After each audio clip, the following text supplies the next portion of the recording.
გაეროს უშიშროების საბჭოში სამშაბათს ახლო აღმოსავლეთში არსებული კონფლიქტების განსახილველად სხდომა გაიმართა. დღის წესრიგის მთავარი თემა ღაზაში მიმდინარე ომი და ჰუმანიტარული კრიზისი იყო, რომელიც ისრაელის მიერ საბრძოლო მოქმედებების განახლების შემდეგ კიდევ უფრო გამწვავდა.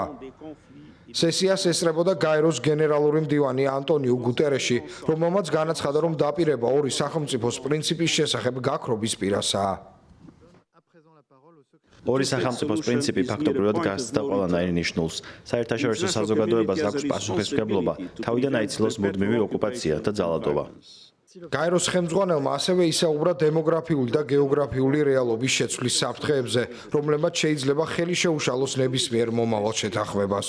გუტერეშმა განაცხადა, რომ უშიშროების საბჭო არ ეთანხმება ღაზის სექტორის ტერიტორიულ ცვლილებებს.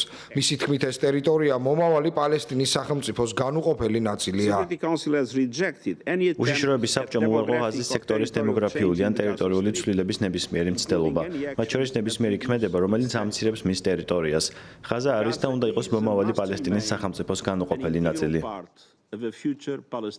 შეხვედრას ასევე ესწრებოდა გაეროში პალესტინის ელჩი რიად მანსური. სიტყვით გამოსვლისას მან ყურადღება გაამახვილა ჰუმანიტარული ვითარების სწრაფად გაუარესებაზე და წევრ ქვეყნებს მოუწოდა მყისიერი ზომები მიიღონ მის გამოსასწორებლად. მისი თქმით, სავარაუდოდ პრეზიდენტი დონალდ ტრამპიც მზადაა ღაზის მოსახლეობას ამოსუნთქვის საშუალება მიეცეს. დაუყოვნებლივ უნდა განახდეს ცეცხლის შეწყვეტის შეთანხმება და მისი ყველა მიზანი და პუნქტი უნდა შესრულდეს.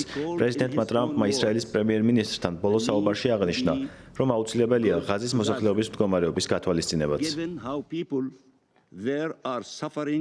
მანსური აცხადებს, რომ შეერთებული შტატები ცდილობს უზრუნველყოს ღაზაში საკვებისა და მედიკამენტების შეტანა, რათა სული მოითქვან პალესტინელებმა, რომლებიც უკვე კვირების განმავლობაში ურთულეს მდგომარეობაში არიან. მან ასევე იმედი გამოთქვა, რომ ისინი შუამავლებთან, ეგვიპტესა და კატართან ერთად წარმატებას მიაღწევენ ცეცხლის შეწყვეტის შეთანხმებასთან დაკავშირებით.